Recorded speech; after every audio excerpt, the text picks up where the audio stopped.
এখানে পমিগ্রেনেট রয়েছে, aloe vera extract রয়েছে, ব্লুবেরি, অ্যাসেলবেরি, গোজি, ব্ল্যাক কারেন্ট এগুলোর নির্যাস রয়েছে এবং আপনার গ্রিন টি এক্সট্রাক্ট, ম্যাঙ্গোস্ট্রিন, ননি এক্সট্রাক্ট, কারকিউমিন এক্সট্রাক্ট এবং ম্যাঙ্গোস্ট্রিন এক্সট্রাক্ট। সো এগুলোর নির্যাস, এই ন্যাচারাল ইনগ্রেডিয়েন্টস গুলো নির্যাস দিয়ে তৈরি করা হয়েছে নোভেরাস প্লাস। এখন নোভেরাস প্লাস আমাদের এই বডিকে সুস্থ রাখতে কিভাবে হেল্প করবে? আমি বলেছি যে আমার শরীরের কোষ প্রতি মুহূর্তেই ড্যামেজ হচ্ছে, রাইট? প্রতি মুহূর্তে সেল ড্যামেজ হচ্ছে, প্রতি মুহূর্তে বডি সেল তৈরি করছে, কিন্তু আপনার শরীরের সেল ড্যামেজ বেশি এবং তৈরি যদি কম হয় ডেফিনেটলি আপনি প্রবলেমে পড়বেন, রাইট? সেই জায়গায় নোভেরাস প্লাস আমাকে কিভাবে সাহায্য করে আমরা একটু দেখি।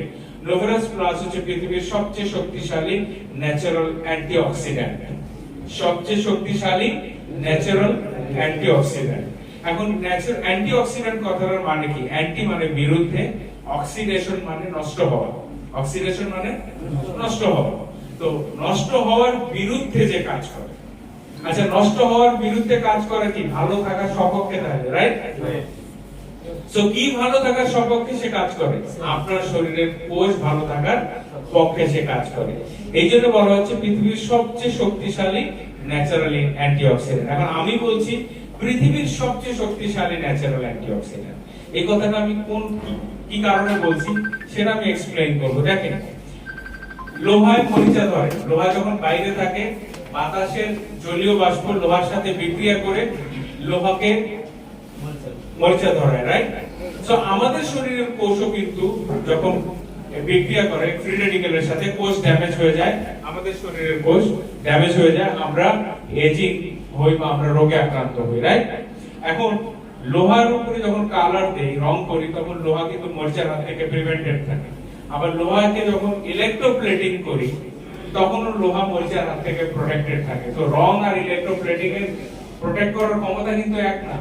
রং যদি করেন আপনি লোহায়, হয়তো 8-10 বছর আপনার বা 7-8 বছর আপনি মরিচা থেকে মুক্ত থাকবেন, কিন্তু ইলেকট্রোপ্লেটিং করলে লোহা 50-60 বছর মরিচার হাত থেকে প্রোটেক্টেড থাকে, রাইট? সো দুইটা কিন্তু একই মাত্রায় আপনাকে প্রোটেক্ট করে না, লোহাকে করে। সো বাজারে অনেক অ্যান্টিঅক্সিডেন্ট হয়তো পাবেন, কিন্তু নোভেরাস প্লাস এর মতো এত শক্তিশালী অ্যান্টিঅক্সিডেন্ট পাবেন না। বুঝতে পেরেছেন? এটাই হচ্ছে এর স্পেশালিটি, নোভেরাস প্লাসের স্পেশালিটি, পৃথিবীর সবচেয়ে শক্তিশালী ন্যাচারাল অ্যান্টিঅক্সিডেন্ট। এখন আমি কেন বলছি সেটার এক্সপ্লেনেশন আমি যাব, ওকে? এখন এটা আমাদের, কারণ আমাদের শরীরে যদি সেল ড্যামেজ বেশি হয়, অক্সিডেটিভ স্ট্রেস বেশি হয়, তাহলে আমাদের অনেক বেশি ডিজিজ হবে। এবং অক্সিডেটিভ স্ট্রেসের কারণে আমাদের শরীরে প্রায় 60 টাইপস অফ ডিজিজ আমাদের বডিতে আসে। দেখেন, আমাদের heart disease, kidney disease, lungs disease, brain disease, আমাদের ডায়াবেটিস বলেন, স্কিন ডিজিজ বলেন, রোগ প্রতিরোধ ক্ষমতা কমে যাওয়া বলেন, এরকম অসংখ্য ডিজিজ হতে পারে অক্সিডেটিভ স্ট্রেস বেশি হওয়ার কারণে। এবং এগুলো থেকে আমাদেরকে প্রোটেকশনে নোভেরাস প্লাস আমাদেরকে হেল্প করবে। সো সব ধরনের সেল ড্যামেজ থেকে যদি আপনাকে প্রোটেক্ট করে, সো আপনাকে আলটিমেটলি ভালো থাকতে সে সাহায্য করবে, রাইট অর রং? কারণ আপনি আমি কোষের সমষ্টি, কোষ ভালো থাকবে আমি ভালো থাকবো, সহজ কথা। আর কোষকে প্রোটেকশন দিতে সহায়তা করবে নোভেরাস প্লাস। আরেকটা জিনিস আমি বলেছি, আমাদের শরীরের কোষ, নতুন কোষ উৎপাদন করার যে ক্ষমতা, এটা কিন্তু আমাদের বয়স বাড়ার সাথে সাথে কমে যায়। হ্যালো, তো এটা কেমন? আমি বলেছি 35 বছর বয়স হলে বডি রিকভারি করার ক্ষমতা 55% থাকে, মানে নতুন কোষ তৈরি করার ক্ষমতা 55% থাকে, অর্থাৎ 45% এর ডেফিসিটে থাকে, রাইট? তো সেক্ষেত্রে আপনার এই যে নতুন কোষ তৈরি হওয়ার প্রক্রিয়াটা কি আমরা অনেকেই জানি না। হ্যালো, সবাই একটু ফোনটা সাইলেন্ট করুন প্লিজ। নতুন কোষ তৈরি হওয়ার প্রক্রিয়াটা কি আপনারা কি জানেন? হ্যালো, আপনার শরীরে নতুন আরেকটা কোষ বডি কিভাবে তৈরি করে কেউ জানেন? কেউ জানেন না।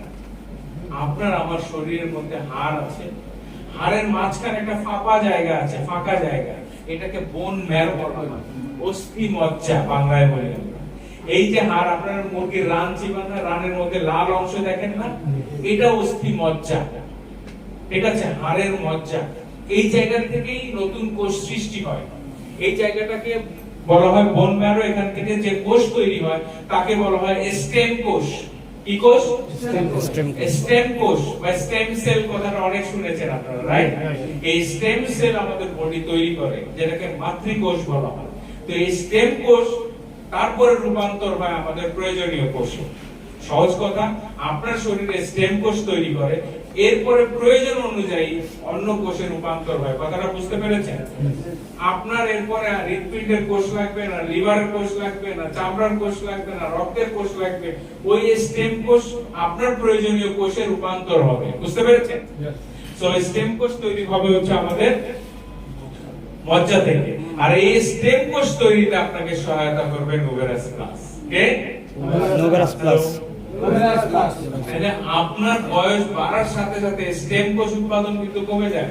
এই যে এটা হলো মাতৃকোষ, এই কোষ আপনার বডির প্রয়োজনে যে কোষ দরকার সেই কোষে রূপান্তর হবে। আর এই কোষ উৎপাদন করার ক্ষমতা বয়স বাড়ার সাথে সাথে কমে যায়। আর এই কোষকে উৎপাদন করতে আপনার শরীরকে সহায়তা করবে নোভেরাস প্লাস। তাহলে নোভেরাস প্লাস আপনাকে সুস্থ থাকতে সহায়তা করবে, রাইট? হ্যালো, তো আপনার প্যানক্রিয়াসের বিটা কোষ যদি ড্যামেজ হয়ে যায় বা অকার্যকর হয়ে যায়, তাকে যদি আবার কাজ করতে, নতুন কোষ তৈরি করতে সাহায্য করে আপনার স্টেম সেল, এবং এই স্টেম সেল উৎপাদনে যদি নোভেরাস প্লাস সাহায্য করে, ডেফিনেটলি সে আপনার জন্য কাজ করবে, রাইট? আপনার লিভার সেল যদি ড্যামেজ হয়, লিভার সেলকে সাফিসিয়েন্ট স্টেম সেল সাপ্লাই বা ওখানকার কোষ সাপ্লাই দিতে নোভেরাস প্লাস যদি সাহায্য করে, ডেফিনেটলি সে আপনার জন্য কাজ করবে। তাহলে সেল নষ্ট হওয়ার হাত থেকে প্রোটেকশন এবং নতুন কোষ তৈরি হওয়া এবং রিপেয়ার হওয়া উভয় কাজেই আপনাকে সাহায্য করছে কে? তাহলে নোভেরাস প্লাস আমার শরীরকে সুস্থ রাখতে সর্বতোভাবে সাহায্য করে। এটা বলতে পারি? ইয়েস। কি বলতে পারি? ইয়েস। আমার যা দরকার সেই কাজে আমাকে সে সাহায্য করে। নোভেরাস প্লাস ন্যাচারাল ইনগ্রেডিয়েন্ট দ্বারা তৈরি, নাকি? এর মধ্যে কেমিক্যাল আছে? না। সবই ন্যাচারাল। আমি আপনি কি? Natural. So natural human being কে স্বাভাবিকভাবে ভালো রাখতে সাহায্য করবে আরেকটা ন্যাচারাল ইনগ্রেডিয়েন্ট, রাইট? ইয়েস। তাহলে আমরা কি ন্যাচারাল খাবো না আর্টিফিশিয়াল খাবো? ন্যাচারাল। ন্যাচারাল। কারণ কোন কেমিক্যাল ইনগ্রেডিয়েন্টস আপনার বডিতে নতুন আরেকটা কোষ তৈরি করতে পারে না। আপনি একটা মেডিসিন দেখান আমাকে, যে মেডিসিন আপনার শরীরে নতুন আরেকটা কোষ তৈরি করবে, পারবে? সো আপনার শরীরে নতুন কোষ তৈরি করার জন্য পুষ্টি উপাদানই দরকার, এবং সেগুলোই আপনাকে সর্বতোভাবে সহায়তা বা সাপ্লাই করতে এই ইনগ্রেডিয়েন্টস গুলো সাহায্য করছে, রাইট? সো আমি নোভেরাস প্লাস আমাদেরকে ভালো থাকতে সহায়তা করছে। সো যেগুলো আমার দরকার সেগুলো আমাকে দিচ্ছে। তো এটা যে হাইস্ট প্রোটেকশন দেয়, তার মানে গ্যারান্টেড কি? আপনি কিভাবে বলবেন যে এটা হাইস্ট প্রোটেকশন দিচ্ছে? এটা যে হাইস্ট প্রোটেকশন দেয় সেটা হচ্ছে গ্যাপ ই টেস্ট রিপোর্টই বলছে। গ্যাপ ই test report, cell based antioxidant protection in erythrocyte. অর্থাৎ নোভেরাস প্লাস যে সবচেয়ে শক্তিশালী ন্যাচারাল অ্যান্টিঅক্সিডেন্ট, এই কথা আমি বলাতেই কি আপনি বিশ্বাস করবেন? তার প্রমাণ হচ্ছে এই টেস্ট, গ্যাপ ই টেস্টের স্কোর। এটা ডক্টর গেটি জেনসেন, আপনারা দেখছেন এই ভদ্র মহিলা আমেরিকায় নিউ ইয়র্কে, ওনার ন্যাশনাল ইমিউনোলজিক্যাল ল্যাব রয়েছে, এখানে টেস্ট করে স্কোর পেয়েছে 48 ইউনিটস পার ml। অর্থাৎ এই অ্যান্টিঅক্সিডেন্ট, এই নোভেরাস প্লাস মিশিয়ে আপনার ফ্রি রেডিক্যালের মধ্যে ছেড়ে দেখা গেছে প্রোটেকশন লেভেল এরকম। অর্থাৎ কোন অ্যান্টিঅক্সিডেন্ট যদি জীবন্ত কোষকে প্রোটেকশনের ক্ষেত্রে তার প্রোটেকশন ইউনিট দেখানো হয় 25 ইউনিট পার ml, তাহলে বলা হয় এটা সর্বোচ্চ। কত? 25, সেখানে আমি এটাতে পাচ্ছি 48। সো আপনার প্রয়োজনের চেয়ে দ্বিগুণ পরিমাণ আপনাকে প্রোটেকশন দিচ্ছে। এখন অনেকে হয়তো এই কথাটা বুঝছেন, আমি সহজ করে বলি। আমি বললাম যে এখানে যদি 5 ইঞ্চি ওয়াল দেই, তাইলে 1000 বন্দুকের গুলি আসলে ওয়াল ভেদ করে এদিকে ঢুকতে পারবে না। Hello, yes. 5 ইঞ্চি ইটের ওয়াল দিলে, রাইট, বন্দুকের গুলি ঢুকবে না।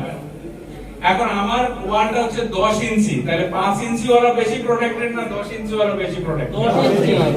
সো সেটাই বলা হচ্ছে যে এইটা প্রোটেকশনটা দিচ্ছে সর্বোচ্চ, রাইট? ইয়েস। কত দিচ্ছে? সর্বোচ্চ প্রোটেকশন। এবং পৃথিবীতে 48 score only নোভেরাস plus.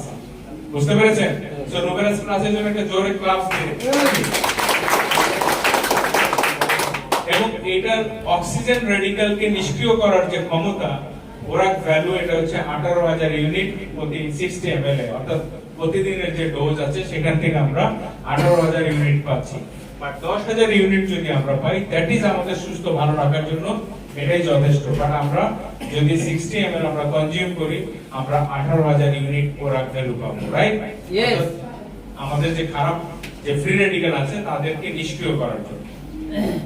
So নোভেরাস plus যে বেস্ট প্রোডাক্টের কোয়ালিটি সার্টিফিকেশন গুলো আপনারা দেখেন, ইউএসডিও এটাকে অর্গানিক সার্টিফাই করেছে। ইউএসডিএ, ইউএস মানে আপনারা জানেন ইউনাইটেড স্টেটস মানে আমেরিকা, ডি দ্য ডিপার্টমেন্ট, এতে এগ্রিকালচার, রাইট? আমেরিকার ডিপার্টমেন্ট অফ এগ্রিকালচার এই প্রোডাক্টটাকে অর্গানিক প্রোডাক্ট হিসেবে সার্টিফাই করেছে। অর্গানিক প্রোডাক্ট, এন্ড আমেরিকার কিন্তু সার্টিফিকেশন, এটা বাংলাদেশ থেকে সার্টিফাই করেনি, রাইট? Yes. অর্গানিক মানে এই প্রোডাক্টের ইনগ্রেডিয়েন্টস গুলো ন্যাচারালি গ্রো করেছে, ন্যাচারালি উইদাউট এনি কেমিক্যাল এগুলোকে প্রিজার্ভ করা হয়েছে, এবং এগুলোকে ম্যানুফ্যাকচার করা মানে বোটলিং করার পর্যন্ত ন্যাচারাল ফর্মুলাই ফলো করা হয়েছে, রাইট? এবং এটাকে GMP formula, GMP good manufacturing practice যে গোল্ডেন 10 রুলস আছে সেটা ফলো করে করা হয়েছে, এবং এই প্রোডাক্টটা হ্যাশাব সার্টিফাইড, এবং এখানে হালাল সার্টিফিকেশন, অর্থাৎ এই প্রোডাক্টের মধ্যে কোনো ইনগ্রেডিয়েন্টস কি দেখেছেন যেটা মুসলমানদের জন্য খাওয়া হারাম? No. না। সো ইট টোটালি হালাল প্রোডাক্ট, রাইট? সো এই প্রোডাক্টের কোয়ালিটি নিয়ে কিন্তু বিন্দু মাত্র কোনো সন্দেহ নেই, রাইট? এখন এই প্রোডাক্ট যে কাজ করে তার অসংখ্য নজির অলরেডি স্থাপন হয়েছে। আমি আপনাকে দেখাচ্ছি যে এটা আমাদের ক্যান্সার থেকে প্রিভেন্ট করবে এবং ক্যান্সার স্প্রেড আউট হওয়ার হাত থেকেও প্রোটেক্ট করবে। নরমালি ক্যান্সার পেশেন্টের ব্লাড কিন্তু দূষিত থাকে, আপনারা অনেকে মনে রাখবেন ক্যান্সার পেশেন্টের ব্লাডে অক্সিজেন লেভেল কম থাকে এবং তার পিএইচ লেভেল কিছুটা কম থাকে। নরমালি আমাদের সাধারণ সুস্থ লোকের রক্তের পিএইচ লেভেল 7.35 থেকে 45 এর মধ্যে থাকে, বাট ক্যান্সারের কিছুটা কম থাকে, 7.25 বা 2 থাকে, রাইট? তাদের অক্সিজেন লেভেল কম থাকার জন্য দেখেন রেড ব্লাড সেলগুলো এরকম কুকড়ে থাকে, দেখেছেন আপনারা? হ্যালো, স্কুইজ কিছুটা, রাইট? বাট যখন আপনি নোভেরাস প্লাস খাবেন, আপনার শরীরে ক্যান্সার সেল স্প্রেড আউট হতে পারবে না, কারণ এটা খেলে আপনার ব্লাডের পিএইচ লেভেল নরমাল থাকবে এবং অক্সিজেন ক্যারি করতে পারবে সাফিসিয়েন্ট, রাইট? এবং ক্যান্সার এক জায়গা থেকে আরেক জায়গায় স্প্রেড আউট হতে পারবে না। ক্যান্সারের যে মেটাস্টেসিস আমরা বলি, মানে এক জায়গা থেকে আরেক জায়গায় ছড়িয়ে যাওয়া, এই কাজটা তখন হতে পারবে না নোভেরাস প্লাস যদি কনজিউম করে, এবং যারা খাবে তাদেরও ক্যান্সার হবে না ইনশাআল্লাহ। এবং ক্যান্সার পেশেন্ট যদি খান তাহলে তার কেমোথেরাপির যে সাইড ইফেক্ট সেটা থেকে তিনি অনেক মুক্ত থাকতে পারবেন। কারণ ক্যান্সার পেশেন্ট কিন্তু ক্যান্সারে যতটা না মারা যায় তার চেয়ে বেশি মারা যায় কেমোথেরাপি, কারণ কেমোথেরাপি সে সহ্য করতে পারে না। অনেক পেশেন্ট আছে কেমোথেরাপি নিতেই পারে না, রাইট? সো কেমোথেরাপির অ্যাডভার্স ইফেক্টে সে বেশি পেশেন্ট মারা যায়। সো ক্যান্সার থেকে এটা আপনাকে প্রিভেন্ট করবে এবং ক্যান্সারের রোগীকে দ্রুত ভালো হতেও সহায়তা করবে, এবং এটা যে করে তার কিন্তু নজির অসংখ্য রয়েছে, যে ক্যান্সার থেকে ভালো হতে যে নোভেরাস প্লাস কাজ করে এটা, এবং তার মধ্যে যে উপাদান থাইমোকুইনল রয়েছে এটা বেসিক্যালি হেল্প করে, এবং এটা কিভাবে করে সেটা কিন্তু ইলাবোরেটলি দিয়ে দিয়েছে, এবং এটা কিন্তু আমার কথা না, এটা হচ্ছে দেখেন US national library of medicine and national institute of health আমেরিকার যে জার্নাল আছে, হ্যাঁ, পিএমসি, ওইখান থেকে কিন্তু আমি কোট করেছি, এটা দিয়েছি। যারা আরো বিস্তারিত জানতে চান এই জার্নালের এই ভলিউমটা পড়ে দেখতে পারেন, ঠিক আছে? সো এগুলো খুব অথেন্টিক কথাবার্তা, এখানে কিন্তু খুব বানানো কোনো কিছু নাই। যারা অথেন্টিক জিনিস চান তাদের জন্য কিন্তু আমি লিংক গুলো দিয়ে দিয়েছি, ওকে? নোভেরাস প্লাস আমাদের কার্ডিওভাস্কুলার সিস্টেমকে শক্তিশালী রাখতে সাহায্য করবে এবং ডায়াবেটিস জনিত জটিলতা থেকে ভালো হতে সাহায্য করবে। দেখেন ডায়াবেটিস জনিত জটিলতা, একটা জিনিস মনে রাখবেন, ডায়াবেটিস এক জিনিস আর ডায়াবেটিস জনিত জটিলতা আরেকটা জিনিস, রাইট? আপনার রক্তে যখন গ্লুকোজ লেভেল বেশি থাকবে তখন আপনার শরীরে নানা ধরনের কমপ্লিকেশন তৈরি হবে, জটিলতা তৈরি হবে। কেন হবে? এটা অনেক ডায়াবেটিক পেশেন্টই বুঝেন না, রাইট? Yes. পাশে রাখেন। ডায়াবেটিসে কেন আমাদের প্রবলেম হয় এটা অনেকে জানেন না। এখানে কয়জন ডায়াবেটিসের রোগী আছে? কয়জন আছে ডায়াবেটিসের রোগী? হ্যালো হ্যালো, কয়জন ডায়াবেটিসের রোগী আছেন এখানে? একজন। একটা হাত তুলেন, লজ্জার কিছু নাই। ওকে, ডায়াবেটিস কে কেন এত ডেঞ্জারাস বলা হচ্ছে জানেন? ডায়াবেটিস কে এই জন্য ডেঞ্জারাস বলা হয় যে ডায়াবেটিস আপনার চিকন রক্তনালীকে নষ্ট করে ফেলে, ঠিক আছে? এবং ডায়াবেটিস মেলিটাস যে পুরো রোগটা, এই রোগের নামটা এসেছে কেন? কারণ ডায়াবেটিস মানে হচ্ছে প্রবাহিত হওয়া, আর মেলিটাস মানে হচ্ছে মিষ্টি স্বাদওয়ালা জিনিস। অর্থাৎ আপনার রক্ত এবং প্রস্রাবে যখন মিষ্টি স্বাদওয়ালা জিনিস অর্থাৎ গ্লুকোজের অতিরিক্ত উপস্থিতি থাকে, সেই অবস্থাকেই ডায়াবেটিস বলা হয়। মানে আপনার রক্তে গ্লুকোজ 7 মিলিমোলের উপরে যদি উঠে যায় তাহলে সেটাই কিন্তু ডায়াবেটিস, খালি পেটে যদি এটা হয়, রাইট? এখন যখন ডায়াবেটিস হচ্ছে অর্থাৎ রক্তে গ্লুকোজ বেড়ে যাচ্ছে, সে আপনার কি কি ক্ষতি করছে? আপনার চিকন রক্তনালী ড্যামেজ করছে। এখন এই চিকন রক্তনালী কিন্তু আপনার শরীরের প্রত্যেকটা জায়গায় পুষ্টি বহন করছে, বেসিক্যালি চিকন রক্তনালী। আপনি মুখ দিয়ে ভাত খেয়েছেন, কিন্তু সেই পুষ্টি এখানে এসছে কিভাবে? হাতের আঙ্গুলে, রক্তের মাধ্যমে। রক্ত এসছে কিভাবে? রক্তনালীর মাধ্যমে। Hello, yes. এই যে চিকন রক্তনালী, যেগুলোকে আমরা ইংরেজিতে ক্যাপিলারিস বলি, বাংলায় কৈশিক জালিকা বা কৈশিক নালী বলি, এগুলো ড্যামেজ হয়ে যায় যখন ডায়াবেটিসের গ্লুকোজ 7 এর উপরে থাকে। কত? 7।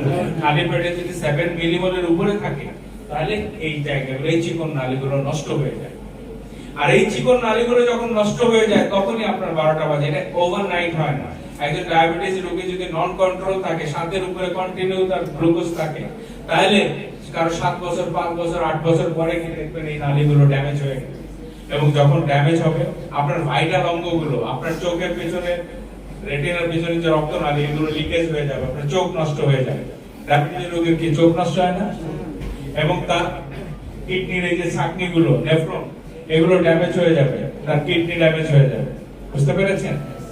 এবং তার নার্ভ ড্যামেজ হবে, কারণ নার্ভে এই যে রক্ত সাপ্লাই করার যে নালীগুলো, এগুলো ড্যামেজ হয়ে যাওয়ার কারণে নার্ভ ড্যামেজ হয়ে যাবে। আর যদি নার্ভ ড্যামেজ হয়ে যায় তার সেনসিটিভিটি থাকবে না। অনেক ডায়াবেটিক পেশেন্ট পা কেটে যায়, রক্ত বেরোচ্ছে সে জানেই না, বুকে ব্যথা করে হার্ট অ্যাটাক হয়ে মারা গেছে, মানে সে তার ফ্যামিলি বুঝতে পারে না যে বুকে ব্যথা ছিল, সে মারা গেল, রাইট? কারণ বুকে ব্যথা হলে ব্যথার সিগন্যাল তো ব্রেনে যেতে হবে, আর সিগন্যাল নিবে হচ্ছে নার্ভ। তো ডায়াবেটিসের কারণে নার্ভ ড্যামেজ হলে আপনার সিগন্যাল তো যাবে না, আপনি বুঝবেন না। বুঝতে পেরেছেন? তো ডায়াবেটিক নিউরোপ্যাথি হবে। সো এরকম অসংখ্য প্রবলেম ডায়াবেটিসের কারণে তৈরি হবে আপনার। এবং ডায়াবেটিসের কারণে পুরুষের পুরুষত্বহীন হয়ে যাবে সে। আর একটা পুরুষ যদি ডায়াবেটিস দীর্ঘদিন থাকে, পুরুষের পেনিসে কিন্তু ব্লাড ভেসেল, রক্তনালী ছাড়া আর কিচ্ছু নাই। তো এই রক্তনালী, এই যে দুইটা সিলিন্ডারের মধ্যে অসংখ্য রক্তনালী, যখন এই রক্তনালী নষ্ট হবে তো পুরুষের রক্তনালী নষ্ট হওয়ার কারণে তার ইরেক্ট হবে না, তার যৌনাঙ্গ উত্থান হবে না, শক্ত হবে না, সে পুরুষ যৌনভাবে অক্ষম হয়ে যাবে। তাহলে কতগুলো খারাপ দিক তার চলে আসছে জীবনে, তার পৌরুষদীপ্ত জীবনই শেষ হয়ে যাবে, রাইট? এবং আপনার এই যে ডায়াবেটিক পেশেন্ট, এখন ডায়াবেটিস পেশেন্টের এই এত প্রবলেম গুলো, রক্তনালী ড্যামেজ হওয়ার জন্য আরো অসংখ্য ডিজিজ আমাদের হতে পারে, রাইট? এই জন্য ডায়াবেটিস কে বলা হচ্ছে সব রোগের মা, সব রোগের মা, জননী। সব রোগের জন্ম দেয় হচ্ছে ডায়াবেটিস। বুঝতে পেরেছেন? সো ডায়াবেটিস কন্ট্রোল আপনি করছেন, কিন্তু ডায়াবেটিসের কারণে যে আপনার ক্ষতি হয়েছে রক্তনালী এবং অন্য অর্গান গুলো, সেগুলোকে রিপেয়ার করবেন কি করে? আপনি অ্যালোপ্যাথিক যে ওষুধ খাচ্ছেন ডায়াবেটিস কন্ট্রোলের জন্য, মেটফরমিন, হাইড্রোক্লোরাইড, গ্লিবেনক্লামাইড, গ্লিক্লাজাইড, ঠিক আছে, এগুলো খাচ্ছেন রক্তের গ্লুকোজ কন্ট্রোলের জন্য। কিন্তু রক্তনালীর যে 12টা বাজছে সেটা কন্ট্রোলের জন্য কিছু খেয়েছেন? সেটা ভালো করার জন্য কোনো ওষুধ আছে না? অ্যালোপ্যাথি কিন্তু আপনাকে জীবনে রক্তনালী আবার নতুন করে তৈরি হওয়ার জন্য কোনো ওষুধ দিচ্ছে না। সো ডায়াবেটিস কন্ট্রোলের জন্য এটা খান, কিন্তু রক্তনালীকে রিপেয়ার করার জন্য এবং ডায়াবেটিস জনিত অন্য কোনো প্রবলেম যেন আপনার বডিতে না আসে, সেটার জন্য আপনাকে হেল্প করবে হচ্ছে নোভেরাস প্লাস। কারণ নোভেরাস প্লাস এই রক্তনালীকে আবার পুনর্গঠন করবে। কারণ যে রক্তনালী নষ্ট হওয়ার কারণে আপনি পুরুষত্বহীন হয়ে গেছে, আপনার ভাইটাল অর্গান নষ্ট হয়ে গেছে, এই রক্তনালীকে আর পুনর্গঠন করবে অ্যালোপ্যাথি কোন ঔষধ? হ্যালো, এই রক্তনালীকে পুনরায় তৈরি করতে সাহায্য করবে নোভেরাস প্লাস। নোভেরাস প্লাসের এই ক্ষমতা আছে। ইয়েস, আর এনজিওজেনেসিস বা রক্তনালী তৈরি করার ক্ষমতা রয়েছে, রাইট? ইয়েস। সো আপনাকে ডায়াবেটিস জনিত জটিলতা থেকে ভালো হতেও সাহায্য করছে। এবং আপনার কিডনি স্টোন হওয়া বা কিডনির যে স্টোন তৈরি হওয়া এটার হাত থেকে আপনাকে প্রোটেক্ট করবে। ইভেন কিডনির নেফ্রনকে ভালো রাখতে সহায়তা করবে, অর্থাৎ নেফ্রাইটিসের হাত থেকে আপনাকে প্রোটেক্ট করবে। এবং যেসব পেশেন্ট মানে ডায়ালাইসিসের দিকে যেত তারা হয়তো ডায়ালাইসিসের হাত থেকে নিজেকে মুক্ত রাখবে, অর্থাৎ ডায়ালাইসিসে যাওয়ার হাত থেকেও আপনাকে প্রোটেক্টেড রাখবে, রাইট? ওকে। এবং এখন সবচেয়ে বড় প্রবলেম আমরা যেটা দেখছি ইলেকট্রোম্যাগনেটিক রেডিয়েশন, বিদ্যুৎ চৌম্বকীয় তরঙ্গের যে কারণে তেজস্ক্রিয়তার কারণে আমরা বেশি ক্ষতিগ্রস্ত হচ্ছি। কারণ মোবাইল ফোন ইউজ করছি, টেলিভিশন, ফ্রিজ, এয়ার কন্ডিশনার, প্রত্যেকটা ইলেকট্রনিক যন্ত্রপাতি থেকে কিন্তু তেজস্ক্রিয়তা আসে, আপনারা জানেন। এবং এই তেজস্ক্রিয়তা আমাদের ব্যাপক ক্ষতি করে, স্পেশালি বাচ্চাদের জন্য আরো বেশি ক্ষতি করে, কারণ বাচ্চাদের ব্রেইনের স্কাল খুলিটা কিন্তু এত প্রোটেক্টেড না। সো বাচ্চারা যদি বেশি মোবাইল ফোন ইউজ করে তাহলে তাদের ব্রেইন ক্ষতিগ্রস্ত, ব্রেইনের সেল ড্যামেজ হবে। এবং ব্রেইন সেল ড্যামেজ হলে যেটাকে আমরা গ্লায়োমা বলি, ব্রেইন ক্যান্সার। এবং ব্রেইন ক্যান্সার হলে কিন্তু মৃত্যু মোটামুটি 99.99% শিওর, রাইট? সো এইটা কিন্তু ওভারনাইট হয় না, এরকম না যে আপনি আজকে মোবাইল ফোন ইউজ করবেন কালকেই হবে। কন্টিনিউ ইউজ করতে করতে 6, 7, 8 বছর পরে হয়তো এটা আউটব্রেক হবে, কিন্তু যখন হবে তখন আর আপনার ব্যাক করার জায়গা থাকবে না। হ্যালো। সো এইটা আছে, মা যদি গর্ভাবস্থায় বেশি মোবাইল ফোন ইউজ করে তাহলে বাচ্চা কিন্তু অ্যাবনর্মাল হতে পারে। এখন আমরা অনেক বেশি অটিস্টিক বাচ্চা দেখছি, অনেক বেশি মানসিক প্রতিবন্ধী বাচ্চা এখন হচ্ছে, আগে এত ছিল। কারণ এই মোবাইল ফোন রেডিয়েশন তার একটা বড় কারণ। পুরুষ যদি মোবাইল ফোন বেশি ইউজ করে তাহলে পুরুষের শুক্রাণুর পরিমাণ কমে যায়, পুরুষ বাবা হতে পারে না, ঠিক আছে? সো এই রেডিয়েশনের কারণে, মোবাইল ফোন রেডিয়েশন বলেন এবং ইলেকট্রনিক গ্যাজেটের রেডিয়েশন আছে। এখন এই কারণে কি আমরা মোবাইল ফোন ইউজ করব না, আমরা ফ্রিজ, টিভি এগুলো ব্যবহার করব না? অবশ্যই করব, বাট আমরা প্রোটেকশন নিব। আর সেই প্রোটেকশন আমাদের সাহায্য করবে আমরা নোভেরাস প্লাস খাবো, আমরা এগুলো ইউজ করব, রাইট? সো যেহেতু আমরা মোবাইল ফোন ইউজ করি সবাই, ইলেকট্রনিক গ্যাজেট ব্যবহার করি সবাই, সুতরাং আমাদের সবাই এটা খাওয়া উচিত। কি উচিত না? হ্যালো, খাওয়া উচিত, খাওয়া উচিত। সো আমাদের ম্যাক্সিমাম প্রোটেকশনের জন্য আমরা প্রতিদিন ইনোভেরাস প্লাস আমরা খাবো, এবং প্রতিদিন অন্তত 30 ml করে দিনে দুবার অ্যাটলিস্ট আমরা খাবো, রাইট? তাহলে আমাদের সব ধরনের এই যে ফিজিক্যাল প্রবলেম গুলো, এগুলো থেকে আমরা নিজেদেরকে প্রোটেক্টেড রাখতে পারবো, ঠিক আছে? আমাদের নতুন সেল তৈরি হওয়া বা সেল ক্ষতিগ্রস্ত হওয়া বা সেল রিপেয়ার করা, এই কাজে কিন্তু সর্বতোভাবে আমাদেরকে সহায়তা করছে পৃথিবীর সবচেয়ে শক্তিশালী ন্যাচারাল অ্যান্টিঅক্সিডেন্ট ইয়েস। তো এখানে এমন কি কেউ আছেন যার এটা খাওয়া দরকার নেই? এখানে সবারই খাওয়া দরকার? ইয়েস। কার কার খাওয়া দরকার একটু হাত তুলেন। Everybody. Okay, thank you very much. সবার খাওয়া উচিত। অ্যাকচুয়ালি স্বাস্থ্য সচেতন এবং যারা স্বাস্থ্য ভালো রাখতে চায়, আমি শুরুতে যেটা বলেছিলাম যে এখানে আপনারা নতুন জীবনের সন্ধান পাবেন, ফিজিক্যালি কিভাবে নিজেকে ভালো রাখা যায়, কি সেই সন্ধান কি পাচ্ছেন আপনারা? ইয়েস।